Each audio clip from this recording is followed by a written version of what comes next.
Okay, thank you. All right. This is the meeting of the Rockport Select Board, Monday, November 23rd, 2020. It's 5:30 and we're conducting this meeting via live stream.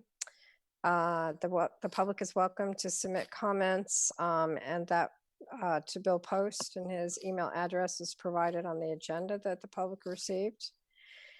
So called the meeting to order. We have a quorum. And the first item on the agenda is the town manager's report and update. Bill? Yep. So just to update the board on the budget committee members that were elected in November at the election. So we have Robert Duke Jr., who was elected to a 3-year term. And we have Hannah Demmons, who was elected to a 1-year term. And there's still one vacancy for a 3-year term because the candidate receiving the highest number of votes is not qualified to hold the office. They're a non-resident at the time of the election, unfortunately. Therefore, the select board can appoint a person to that position. So certainly we'll have this on the agenda for your next meeting for consideration. We can go from there. And what we'll do is we'll provide information on those people that were on the ballot, just so that you have that and the number of votes that each received and that sort of thing. We can go from there. Can we make sure that when we have that list that everybody that you provide on the list is willing to serve? Yes, I think we had an issue that some people maybe hadn't been contacted in advance. We will do our best to reach out to those folks, yes. We want to make sure we don't appoint somebody who doesn't want to be on it. Right. I guess I also wonder about having people on the ballot who aren't residents, if we could have cleared that first before we put them on the ballot. Well, he was a resident at the time, and then he was renovating their house, and then he moved away. So obviously by the time we order ballots and all that sort of thing, then he registered to vote in another community. Okay. So a little bit of a unique situation there. Yeah. Code Officer Scott Bickford applied for and received a grant to assist a homeowner replace a failing septic system. The grant is for $15,000 through the state's program and will be administered by the town. I will say that grant also is for the full cost of the replacement system. So that's always a good thing. Good work, Scott. Is that for the resident that tied into the Aldermere Farms pasture? No. Okay. Town received a payment in lieu of taxes from Coastal Opportunities for in the amount of $400. And I wanted to give an update on the excise tax collections. You've seen the report from the town clerk previously about excise tax collections. I just wanted to point out that in September, the town collected 38% more than the same month last year. And in October, we collected 25% more than October of last year. That's just amazing. It is.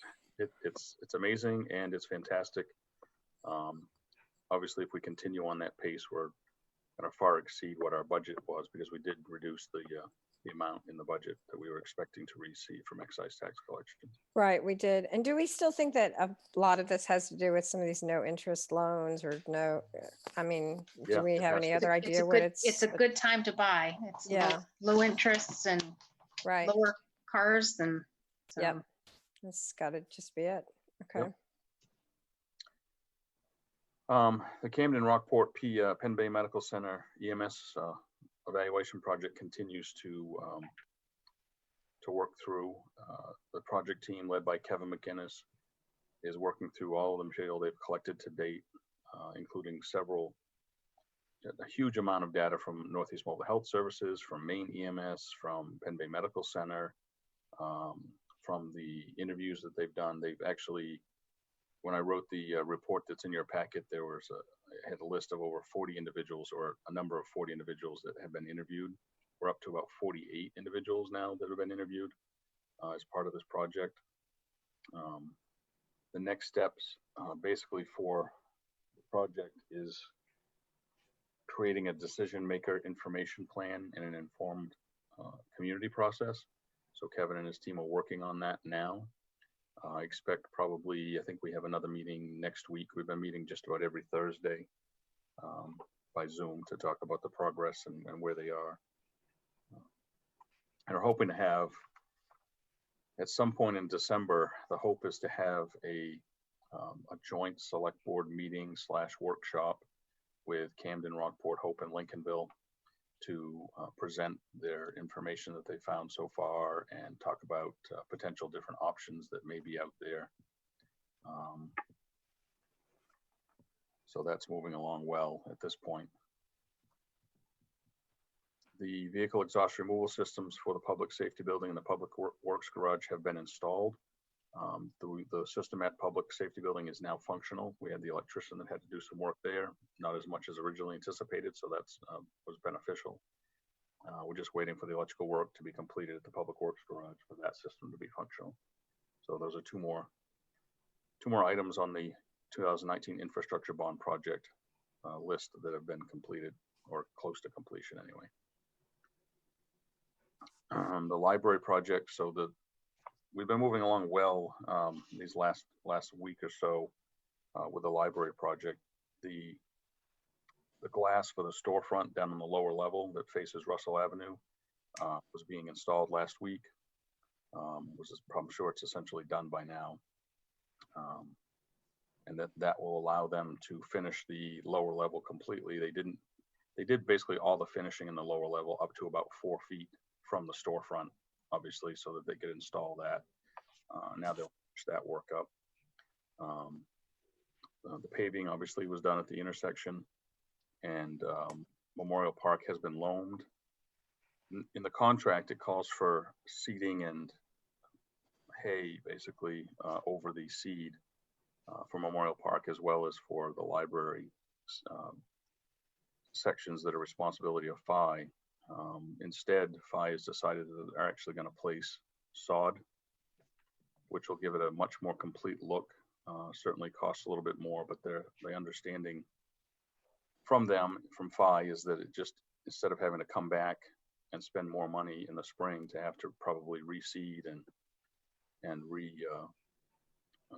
replace loam too that will be eroded over the winter months and the spring, that it made more sense to place sod. So it'll give a much more complete look to the library and the Memorial Park once that's done. It'll obviously still cost them more money, but we appreciate once again FI's donation to the town. Yes, absolutely. I got a couple. Whoop, go ahead. Yeah, no, go ahead, Mark. No, I just had a couple of questions when you finished. It's pertaining to the library, but I'll wait. Okay. Yeah, I've got a couple of other things to list on the library. The main entrance to the library off Lime Rock still has work to be accomplished. Last week, the foundations for the granite steps were in place. And then we expect the retaining walls on either side of the granite steps to be completed probably the first week in December. The interior punch list is progressing. So that interior punch list was completed a couple of weeks ago, if not 3 weeks ago, with the contractor and owner's rep and architect. We expect the exterior building punch list to be completed soon as well. Just the list itself with the number of items that will have to be corrected or finished. Touch base on the landscaping project as well. So the landscaping project obviously was beginning. We did make some changes to the side near in front of the marine room, between the marine room and the stream. We removed a retaining wall and replaced it with essentially two layers of boulders so that we can have a more terraced effect there because of the slope of the stream, and the slope from the patio down to the stream was extremely steep. So it should be done this week. With that, the patio for the outside the marine room, outside the children's room, and connecting to the front of the deck, those pavers were all in place last week. Then they were just finishing up working on the border around that patio. So that's moving along well. And as I say in my report, we haven't set an opening date yet. Still waiting on various inspections, punch list items, obviously, and exterior work that still needs to be done, especially the main entrance that needs to be completed. But we're getting much closer every day. The work continues to get us closer. Excuse Mark, me, did you wanna- before that, Denise, do you know that your audio is off? I think maybe you muted, you took your audio, your video is off. Yeah, oh, maybe I can start. I got a notice that my camera wasn't working. Oh, there I am. Okay, there we go. Okay, thank you. Go ahead, Mark. We're still in good shape with the soft costs, soft Yes. dollars remaining. Okay. Yes, we are. Yep. My other question is, maybe Denise can answer that, about the foundation and the fundraising, where we are with year 2 and 3, how much is raised of year 1s, how much has been expended? Is that something that, it's been a while since we've had an update. I guess that would be my point. Yeah, the foundation did raise the full $2 million. There's still a payment or two that'll be coming in over the next couple years through pledges. So we have commitments for the full $2 million for the building construction. So that was a very successful campaign. The bridge loan may be necessary depending on the timing of a handful of pledge agreements that will be made 2021 and 2022. And then of course we have the separate fundraising effort for the furniture, fixtures, and equipment. And that's going along very well. We have a donation of $25,000 that's will be given to the foundation if we can find $25,000 in donations from community members, if that can be matched. And that'll reach us. We'll hit our goal with that. And Okay, just to thank add- you. Yep, go ahead. just to add in there, Mark, too, Megan, Finance Director Megan Brackett had been looking at that as well to see how much of the bridge loan we may have to use or what the gap may be. And there is no gap. So the bridge loan will definitely cover those pledges that aren't expected to come in until after the project is completed, essentially. So there is no problem there with making sure that it's completely paid through. And Megan does a fair amount of work on a weekly basis for this organization too. So she needs to certainly get a pat on the back and an atta girl, if you will. So that's all I've got there. Okay. One other thing I wanted to add that's not on my written report, the security and fire alarm system at the town office the final upgrade has been completed on that. So this was a project that was brought to my attention when I first started as manager a little over a year ago, where an estimate had been provided, but no action had been taken on this. The system basically upgrades from the original system that was in the building, which was 24 years old. So it certainly needed to be upgraded. So now the system does have CO2 detectors, carbon monoxide detectors in the building, which is certainly a needed for the employees as well as the guests that come into the building. And it was funded from the town office building reserve account. So the funds were already there previously. They just hadn't been completed. So that has been done now, which is certainly a good thing. Any other questions from anyone?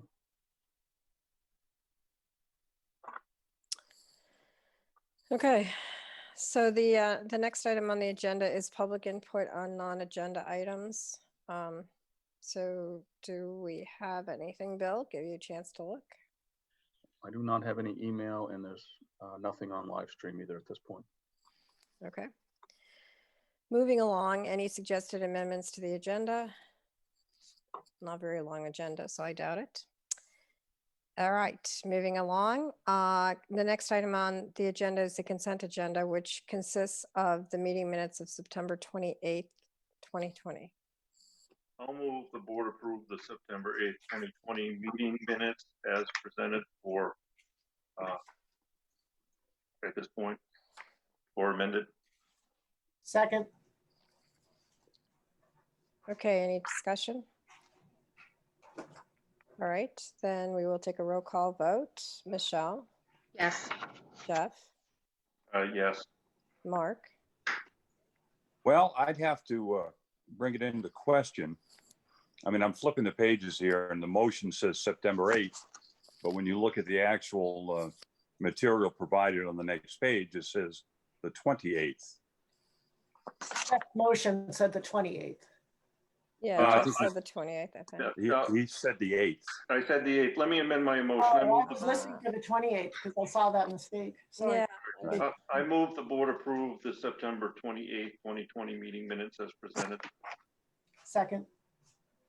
okay, let's do this again. Michelle, Good catch, Mark. Yes. Yes. Mark, Yes. Jeff, say Yes. yes. Denise, yes. And Deborah, yes. Okay, moving on to action items. The first item on the agenda on the action items is Nancy Albertson for the Opera House Committee, an application that she submitted. Thank you, Nancy. I see that she's here. If you'd like to say a few words, please. Hi, everybody. Thanks for inviting me. Well, let's see. I submitted my application and now I see my name is on the website there under the committee. Looks like I'm already in. Oh, it's already there. That's the kind of power we wield. Yeah, that's funny. So there I am, Opera House Committee. So yeah, I've lived in Rockport for quite a few years now, probably about 25 years. I previously worked at the Camden Opera House as an event manager there for about 12 years. So that was probably back in from 2000, the early 2000s. And so I had quite a bit of kind of experience being inside of an opera house facility. I also worked for the Camden Rockport School District, and I was the Horizons Arts Coordinator.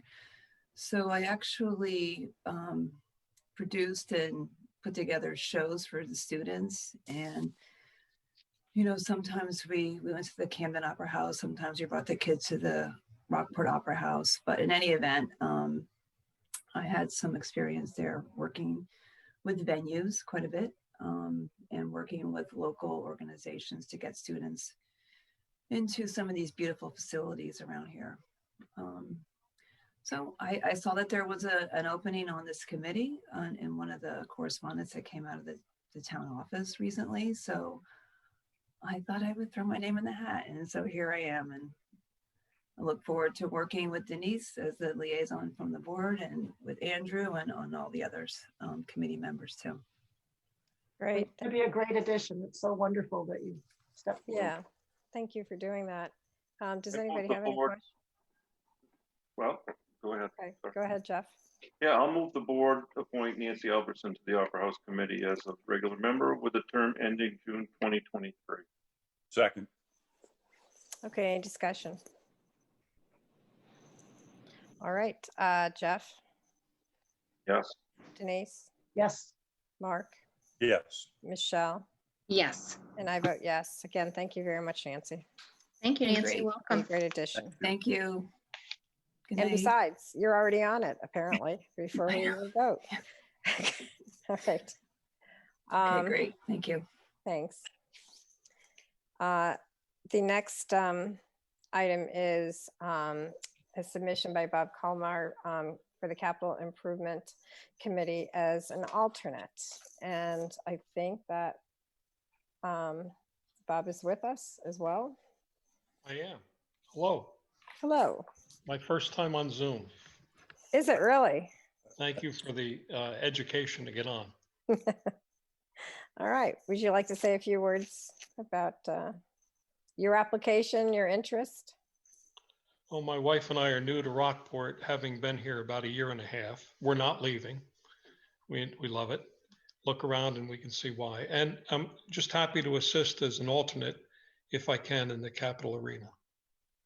Been involved in it for about 43 years, both on the engineering side and the construction side. So if there's any way to assist, happy to do so. Great. Thank you for submitting your application. And Looks And I like you know have Bob he's been working with us on Legacy Rockport with That's the right. Vulcan locomotives. a locomotive. You have a wealth of experience. It's going to be Yeah. great. And I know that one of the things that my friend Mark always likes to point out, and I think Doug did as well, that we are good about, towns are good about building things, but not necessarily maintaining them. So I appreciate your emphasis on the maintenance part of that in your application. Thank you. I move the board appoint Bob Colmar to the Capital Improvement Committee as an alternate member with a term ending June 2023. I'll second that. Any discussion? All right. Michelle, Yes. Denise, Yes, Mark, Yes. Jeff, Yes, and I vote yes. Thank you, Bob. Thank you so Thank you. much. Look And forward to welcome working with you. Rockport. Yeah, Thank you. Glad to be here. Thank you. good. All right. Next on the agenda is to act on the consent agreement by and between the town and Rockport Granite. And we have several people with us tonight, including Paul Gibbons. It's nice to see your face, Paul Gibbons. And healthy and well. Healthy as well, thank you. Bill Post, would you like to take this?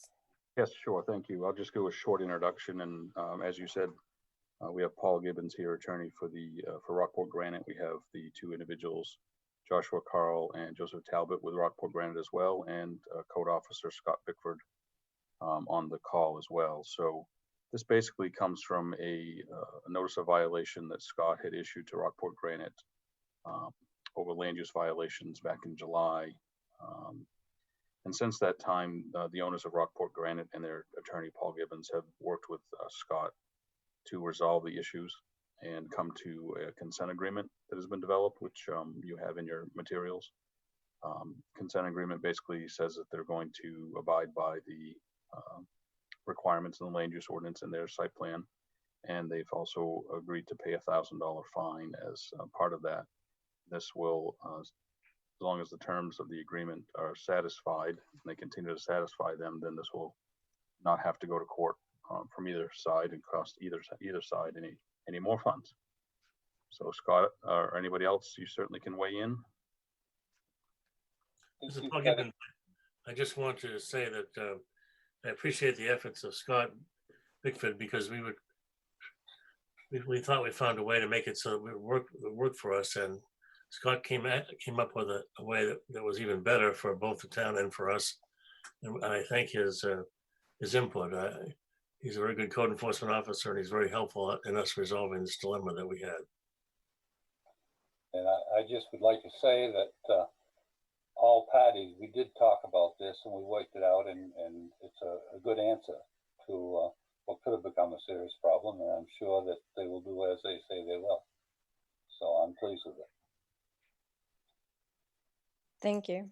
Thank you, Paul. Thank you, Scott. We would like to have the select board sign that agreement that you should have with you and return to me. And I'll see that the attorney gets a copy of it also, if that's agreeable with you, Mr. Gibbons. Yep. And we'll put it to rest. Yes, if the board approves of this, you will have to come in and sign this. And there's a couple of other, another document tonight too that's on the agenda that if approved, the board will have to come into the town office and sign it. Yes. Well, in that case, I move the board approve the consent agreement with Rockport Granite as presented. second. Okay, Denise seconded that. Any discussion? All right. Jeff, yes, Denise, Yes, Mark, Yes. Michelle, Yes. and I vote yes.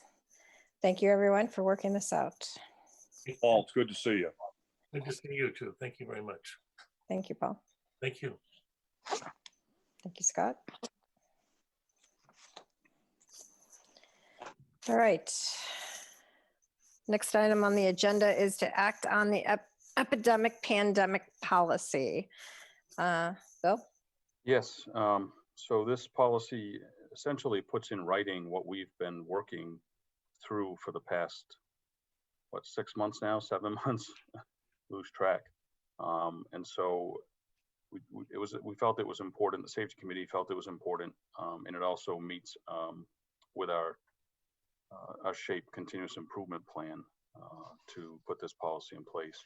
It has gone through several drafts with the safety committee and myself adding input, going back and forth on several different issues. I certainly am not going to go through the whole policy as it sits tonight. You've had it in your packets to review. It is approximately 15 pages, 16 with a return to work guidelines that's attached to it, as well as Appendix 1. This is crafted after several different communities' plans that we kind of took pieces from and fit them to Rockport. Originally, we looked at the Knox County EMA's pandemic plan that they had recommended for communities to adopt, and that was probably 50 pages, which was a little bit of an overkill for us. But I think we've covered just about everything. As with any policy, I'm sure that there'll be changes and adjustments as we move forward through this, especially since this isn't something that we've had to deal with in our lifetime. So, but we've tried to cover just about everything, and I certainly will answer any questions that you might have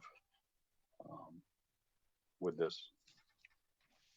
Well, and hopefully we won't have to deal with it in our lifetimes again. Go ahead, Michelle. Yeah, I hope so.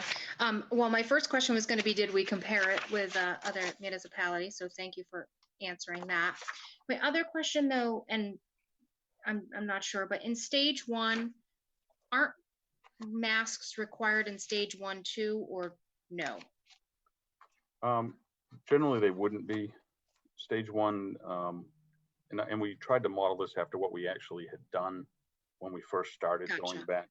So stage 1 is kind of just one of those things where, okay, it looks like there's, an illness going around. What's it going to blow up into or not? So it's pretty much general operations are kind of normal, except we take additional precautions like sanitizing more and things like that. Okay. And then just on section E, you have an A that's in red font, just if you want to change that to black font. Okay, thank you. Yeah, I see that was a little nit that I had recognized too. Sorry to be nitpicky, but I'm Hey, we've glad looked you at caught this it so too. many times, Yes. I all right. know, I get it. So one thing, Bill, is, on page 5, we talk about department heads. And if a department head is ill, then, we need to continue the, make sure that, that the things continue along the chain of command, so to speak, and using the words chain of command. But we don't mention anything, unless I missed it, about the town manager being ill. No, I don't think we've I'm trying to, I don't think we put that any place in there. I know you're kind of a superhero, but Yeah. In our charter, though, we have, in Right. the absence of a town manager, there's a process to. That's correct. And I What's think covered. that's correct. And I think that's what I was going to suggest. At the very least, we reference what's in the charter in here, because rather than, somebody may not go back to the charter where we have this sort of all-encompassing policy.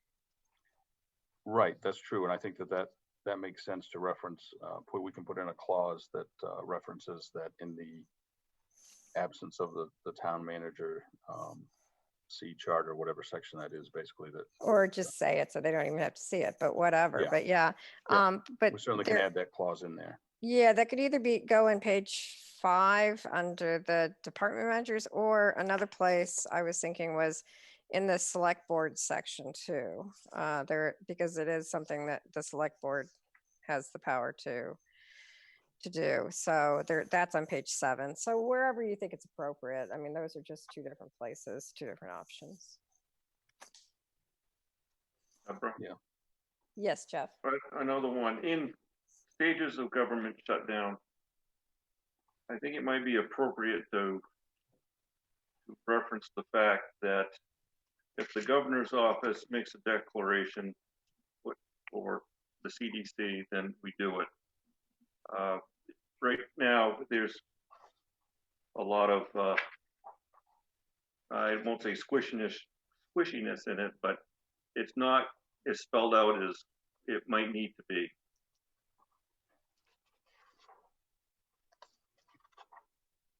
And you're talking about in the stages, Jeff? You're muted, on Jeff. mute. Yeah, I think that's what he had said. Yeah, I'm sorry. When it says, when the town manager shall consider many factors when determining what stages, and these factors include orders from the governor's office, that kind of thing. I think we might need to say that just with some more level of certainty.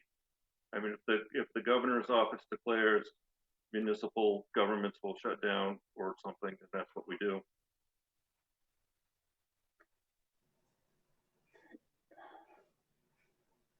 Yeah, at a minimum, we have to be doing what the governor's office says. Right, right. Yeah, there's no question. And that's, I thought that, I mean, would be covered under these factors include orders from the governor's office. But we certainly could add some clarifying language in there. But that just sounds like we would consider that as we make our own decision about what to do. Right. Right now, the way it's written, it could be optional. Yeah. I can add a sentence to the end of that paragraph, basically, that says the municipality will follow all governor's orders as issued. That works. Yeah, I think that's a good idea. And not to be too picky, but would you just take another look at page 4? We under key municipal operations, there's just a little clunkiness there. I think it's really well written, well done policy. Kudos to you guys. But under the key municipal operations, after the first, paragraph, it then starts out with inventory equipment the remote workers will be utilizing, test equipment remotely. I mean, it's almost like a bullet list, and it's just kind of jumps from one thing to another. And you might want to say, some lead in that, says that, it includes the following things, and then maybe do a bullet list or something to make it a little less clunky. It just kind of stands out to me as clunkier than the rest of the policy, this one section. So as long as you're looking at the rest of it. Yeah, I think to Deborah's point, it's just some sentence structure issues. Right. It's not substance. It's just structure. Yep. No, I can see that.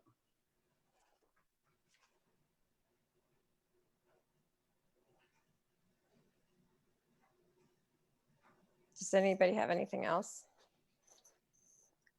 Otherwise, we could have a motion. Yeah. It's an impressive level of work. Thank you.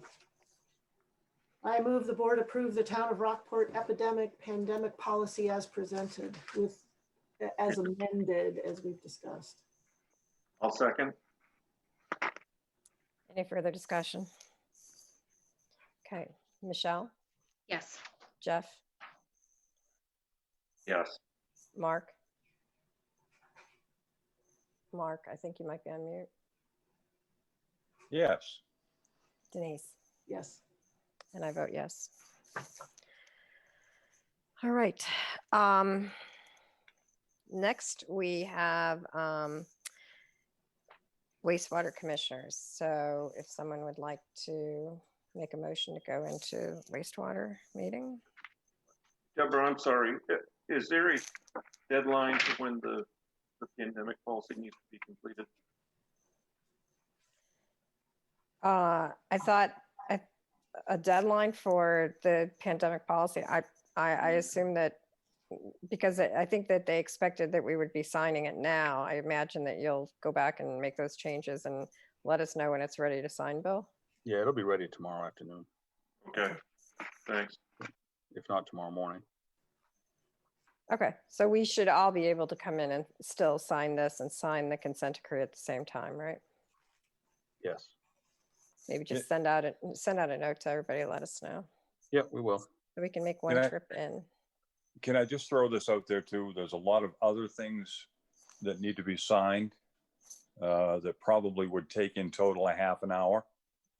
So plan accordingly. Yeah, there are some other things that need to be signed. Our usual items. this time of year stuff. Yes. Gotcha. Might want to make that 45 minutes. We're not talking Christmas cards, are we? Oh, good job, Denise. All right. Would we like to go into the wastewater commissioners meeting? As I Somebody want to go, make a motion? I move we exit the select board and enter into wastewater commissioners. Second, Michelle, Yes. Jeff, yes. Mark, Yes. Denise, Yes. and I vote yes. We are now convening as wastewater commissioners. So the first item on the agenda is the takeaways from the wastewater workshop that we had at the last meeting or 2 meetings ago, which I think was very helpful. And the second, as you see, is to act on the wastewater treatment plant study. The two sort of may overlap a little bit. But anyway, our thinking was to have general takeaways, thoughts about what we saw, what we heard and saw at that workshop, and then to act on the study. So if anybody would like to make any observations. Recall that, one of the things that we discussed or was presented to us was the costs of doing our own wastewater treatment plant. And I know, Denise, you had some observations that you wanted to make. Right. I had what I thought I was hearing is that for what we pay Woodward and Kern now to operate our system, which is really getting everything to Camden and Rockland, would be essentially the same cost as what Woodward and Kern would charge us to operate our own sewage treatment facilities, even if we needed 2 of them, north and south, to accommodate the way our sewer systems currently are. Yeah, I didn't get that, Denise. Labor-wise, what are there, 2 people that are involved currently? Bill, I can't remember. Yes. Yep. There are 2 employees in the wastewater. Because you would have to have 24-hour coverage. You wouldn't let anybody work alone.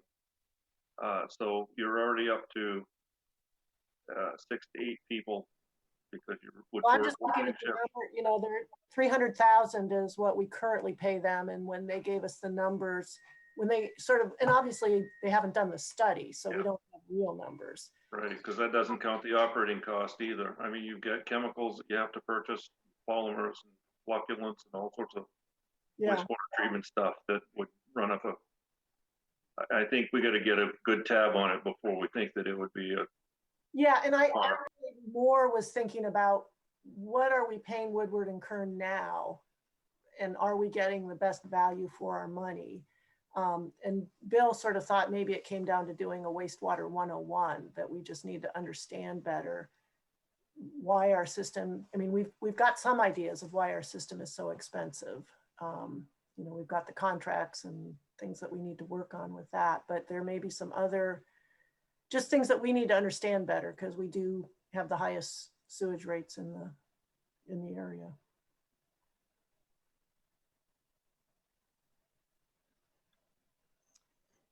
Anybody else have any thoughts they wanted to bring up?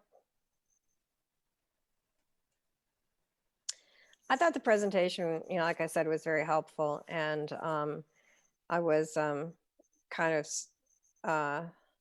struck with the certainly the cost of the plant or the cost of Woodward and Kern, and questions that you had raised, Denise, that you've raised about what exactly we're getting for that. And obviously they do a good job and everything. It's not anything personal against them, but I think it's going to be very enlightening to have this study done, which kind of segues us into that topic, really to Jeff's point, to really drill down on some of these, these points and these comparisons. Mm-hmm. Yep. Okay. Doesn't sound like we have anything more on A, so we're really on B, which is the study. Bill, did you want to add anything on that.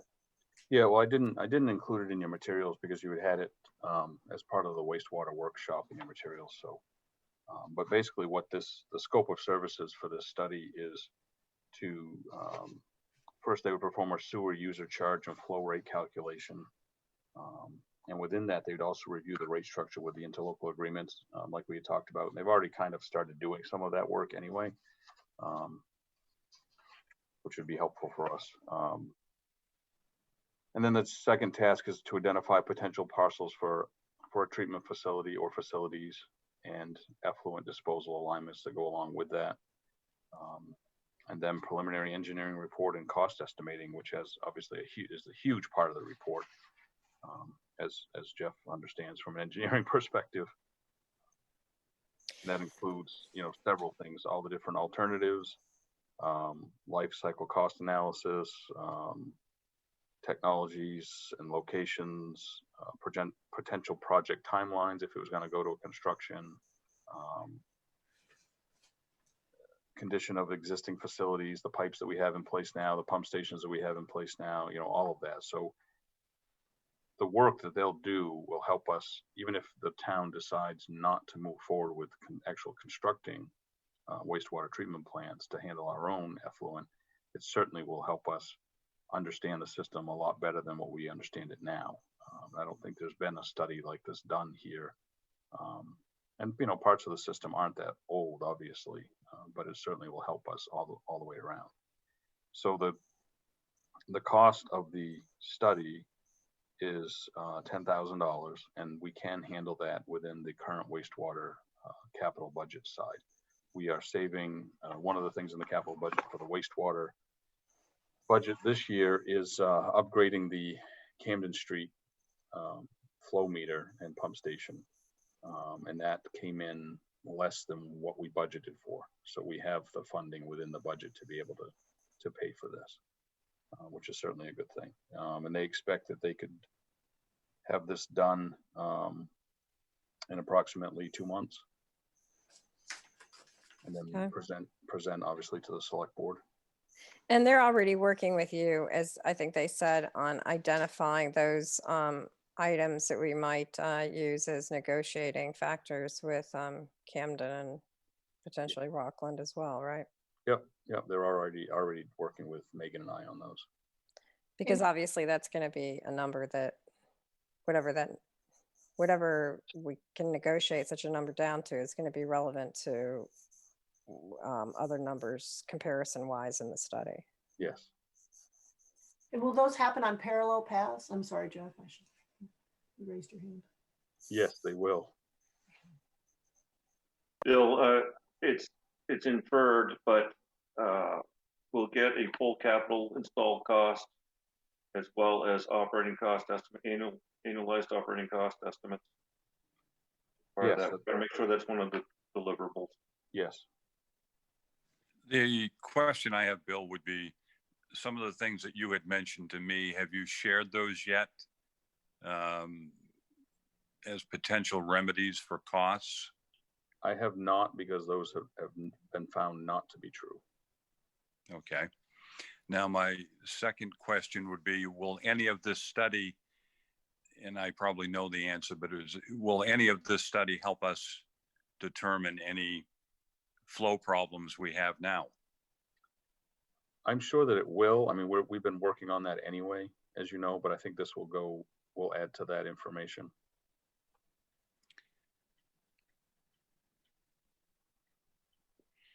I guess, and I understand the need for it, but we can't quite find out what's wrong with the system we have now, and we don't have a plant.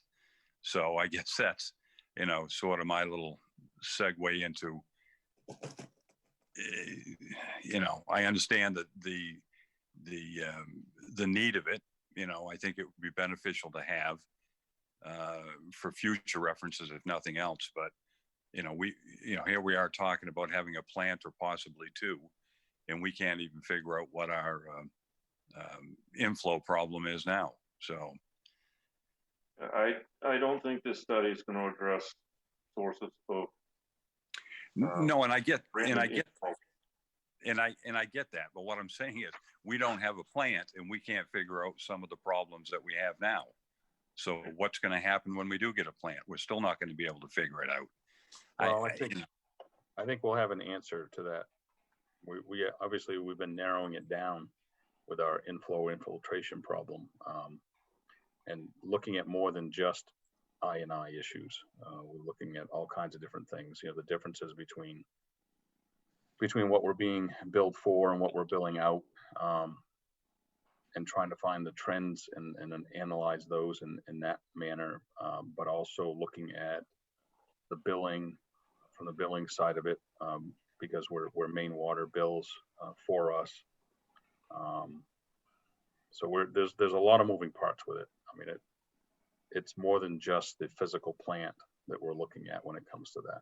It's the overall operations and how things are billed and how things are run. So we're looking at all of those things. But I think that will, what we'll find, hopefully, you know, we'll find what the issue is. Bill, also in the request for the scope of work, make sure they include what permitting is required, what the cost of the permitting is as well, and the timing around permitting. I think what we're going to find in this study is the dollar figure will scare us all to death, both in installed capital and in operating costs. What that will then do is drive us to a higher level in terms of fixing what's wrong in our current state and perhaps better negotiating with those that are treating our wastewater. Just to answer that, Jeff, as part of the proposed project, they've got technology and location selected, potential project timeline, permit requirements, total project conceptual cost estimate, and annual operating budget, including income, annual O&M costs, debt repayments, reserves. So it's all in there. If I might, I'd feel better about the suggested motion if there were a dollar value affixed to it, not to exceed. You certainly can put $10,000 there, Mark, because that's what the price is. All right. Well, it wasn't written with the motion, so. Sure. Right. Yep. I think that's a good idea. Well, how about this? I move the wastewater commissioners approve completing the wastewater treatment plants study not to exceed $10,000. Second. Any further discussion? Okay, Mark, Yes. Denise, Yes. Jeff, Yes. Michelle, Yes. and I vote yes. Right, so now we should have a motion to exit wastewater commissioners and to return to the select board meeting. I'll motion we exit the wastewater commissioners meeting and return to the select board meeting. Second. Okay. I suppose there's no discussion on that. Mark, Yes. Denise, Yes. Jeff, Yes. Michelle, Yes. and I vote yes. We are now back in the select board meeting. The last item on the agenda is select board liaison reports. Does anybody have anything? I do. Denise? The ZBA met last Tuesday night to hear the appeal on the hotel project in the village. The hearing it finally adjourned at 10:30 at night after starting at 6 p.m. And the decision had been made. They closed the public comment period, had received all the information at that time, but given the late hour, they've postponed their deliberations and Q&A to Tuesday, December 1st at 6 p.m. And that will also be by Zoom. So that's. I'm sorry, if I remember right, that Q&A was only going to involve the board itself and the representatives from the parties, no public Q&A. The Q&A is for the board members to get clarification essentially from the lawyers representing the two sides. Legacy Rockport met. Legacy Rockport paid to have some survey work done by Gartley and Dorsey on the lime kilns. And that survey work, I'm happy to report, shows that the lime kilns are not haven't moved essentially over 10 years. So that's a good sign. We've got a gentleman named Edward Sheridan who is putting together a report for us with recommendations. And this was a key input he needed to know is what risk are those lime kilns at? So we'll expect to get something from him probably in January on the lime kilns. Jeff Parker for Legacy Rockport had started a video that was to be shown at the bicentennial celebration in March. And obviously that didn't happen. But Jeff is still finishing up the video, and Legacy Rockport would like to show that video at a minimum in the Opera House. December 14th is a date they've selected. And we'll have to, Bill and I will have to talk about if there's any possibility of doing that. It wouldn't be an open public session. It would be really just the members of the community who had participated in the video. So it would be, longtime Rockport residents who shared their stories of growing up in Rockport. But I'll talk to Bill about what's allowed in the Opera House. And You know how during the last centennial celebration, I've forgotten had a the fun name. the centennial. Yes, they had shown a video of some sort on the, or at least a slideshow on the side of the building of the Shepherd Building. Oh, and now they're showing. And they're, what are they showing there now? I think they're showing something there now. That's what they're showing on the wall, on the side of the building there, which is pretty But I cool. guess this has audio, so it probably wouldn't work. I was just thinking it'd be nice if there was some way to share it more publicly, without risking safety for the public. Right. But with audio, it wouldn't work. But some other way that it can be shared would be nice. Yeah, and I think we could make it available. I don't know what technology, whether it be YouTube or others. There was just this thought that, some of these folks, were sort of critical and key people who helped make Rockport what it is. And we're looking for a special way to sort of present that. I mean, obviously it would have been wonderful to do it in a big public session for everyone to see. And we understand that can't happen. But maybe a smaller group is what we want to think about. How long is the video? How long the video will be? Well, that's a good question, Bill. I don't know the answer. I'll find out. Yeah, we can work on. I've got some ideas about how we can get that out to a wider audience as well. So great. Okay, good. Library committee met, mostly talking about the new library. So nothing really to report from the committee meeting other than lots of good things are happening at the library. And that's it.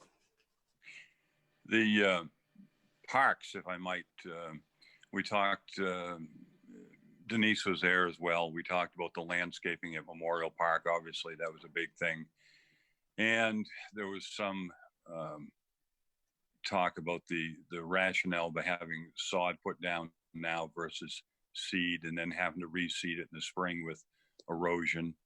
Planting at the triangle at Route 1 up at Pascal. And Denise was going to talk about the new frame for signage on the south end of the intersection of Route 1 and 90 for informational items to be posted. Aldermere Farms is put the pathway on the back burner, if you will. I'm trying to read the notes that were taken. It's on hold for now because the farm is not clear on what they want to do. I think they know what they want to do, but they've got to iron out some small things. But I'm sure we'll be hearing back from them again. And I think it's a great idea to connect that with the downtown area. Memorial Park benches, it was decided that 2 more needed to be ordered. Denise was going to speak with Megan about that.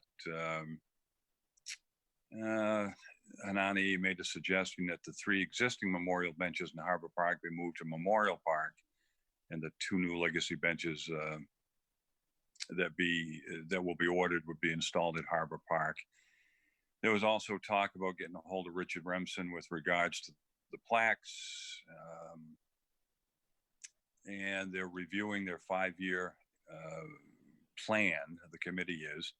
And at the next meeting, which is the 10th, I believe it's the 10th at 5:30 via Zoom, that will be talked about. Also the budget, they'll talk about that then as well. I'm just scanning through the notes real quickly here from the minutes. That's about it. I think the Conservation Committee, I was still on the road at the time of the meeting last time, but they have another one on the 9th of December. So the 9th of December, I think it's at 5:15 via Zoom.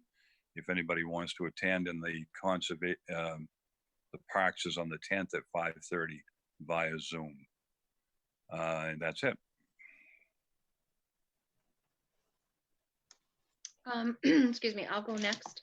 So the planning board met last week on Thursday and discussed a couple of new structures to be built at the high school to do some outdoor activities, classroom, and potential use eventually maybe of events like Bay Chamber concerts, etc. That was the only thing on the agenda. And then we also met with the West Rockport Fire Station Committee, updated plans and visuals based on feedback of a meeting about a month or so ago. So I think they're going to be looking to come to, Bill, keep me honest, I think the December 14th select board meeting to present those drawings and the updates that they have at that point. Yep. I believe that. Yeah, that's correct. And that's it for me. Okay, anybody else? Yeah, real quick, next week, Pathways Committee one night and Harbor Committee the next, otherwise on that note. And while the Midcoast Solid Waste Board is not met, I did want to mention that the manager had sent an email around to the board today indicating that he had been working on a policy to implement a 2-shift program coverage at the facility, which could be implemented quickly if needed. We had done that earlier in the year to ensure that the facility could continue to operate if one of those shifts, somebody on one of those shifts tested positive. So they've not gone to the 2 shifts yet, but they can do so, quickly, as I said. To make that possible, they are temporarily ceasing the recycling of everything except cardboard. And correct me if I'm read that wrong, Denise or Bill, but I'm looking for a date. If that means tomorrow, no recycling, or if there's I'm not sure because it wasn't clear in there in terms of a date, but I would say that it's imminent. I want to get well. What? I think that'll be implemented when they go to the split shifts. Oh, you think so? I read that as being that was being implemented soon, regardless of the split shifts. I think it's when they go to the split shifts, Okay. but I may be wrong. Yeah, so we don't know. There were several questions that I think holes maybe in that communication that we need to clarify. But in any event, it could be instituted, the 2 shifts, and also the cessation of the temporarily of the recycling, except for the cardboard. And obviously the facility would continue to take universal waste, as Michael calls it. So anyway, that's just a heads up. So people should be aware of it. I'm sure it will hit the media and so forth when it happens. Don't be storing up your waste. Time to bring it all in. Okay. There's nothing else, then the future meetings and office closures are listed on the agenda and made available to the public. And nobody has anything else. We could have a motion to adjourn. Move we adjourn. I'll second. All right, Michelle. Yes. Jeff. Yes. Denise. Yes. Mark.